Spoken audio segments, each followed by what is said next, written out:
একদিন বল্টু কল সেন্টারে কল দিয়ে বলল, হ্যালো। কল সেন্টার থেকে বলেছেন? তখন কল সেন্টার থেকে একটা মেয়ে বলল, জি স্যার বলছি। তখন বল্টু বলল, আমার আপনার থেকে কিছু জানার ছিল।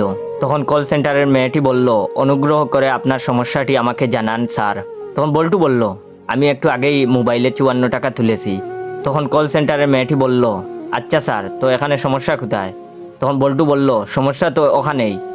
মেয়েটি বলল, কি সমস্যা? বল্টু বলল, 54 টাকায় 2 GB এমবি পাওয়া যায়, কিন্তু আজকে আমি এমবি পেলাম না কেন? তখন মেয়েটি বলল, কারণ 54 টাকায় নয়, এখন 57 টাকায় 2 GB এমবি পাওয়া যায়। তখন বল্টু বলল, মানে কি এসবের? আমি তো 1 বছর আগে 54 টাকায় 2 GB এমবি কিনেছি। তখন মেয়েটি বলল, স্যার 1 বছর আগে যেই অফার ছিল কিন্তু এখন নেই। তখন বল্টু বলল, আমি তাহলে এখন কি করব? তখন মেয়েটি বলল, আপনি আরও 10 টাকা তুলে নিন মোবাইলে, তারপর 2 GB এমবি কেনার কোড ডায়াল করলেই আপনি এমবি পেয়ে যাবেন। তখন বল্টু বলল, আরও 10 টাকা? তখন মেয়েটি বলল, জি স্যার। তখন বল্টু বলল, এই মগের মুল্লুক নাকি? হ্যাঁ। তখন মেয়েটি বলল, দুঃখিত, আমি আপনার কথাটি বুঝতে পারলাম না স্যার। তখন বল্টু বলল, আরে আমি এখন 10 টাকা তুলবো, তারপর 2 GB এমবি কিনবো, তখন আমার মোবাইলে 7 টাকার অবশিষ্ট থাকবে।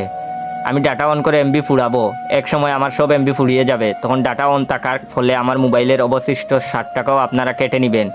সেটা টের পেয়ে আমি তাড়াতাড়ি ডাটা অফ করব, কিন্তু ততক্ষণে আমার মোট 64 টাকা আপনারা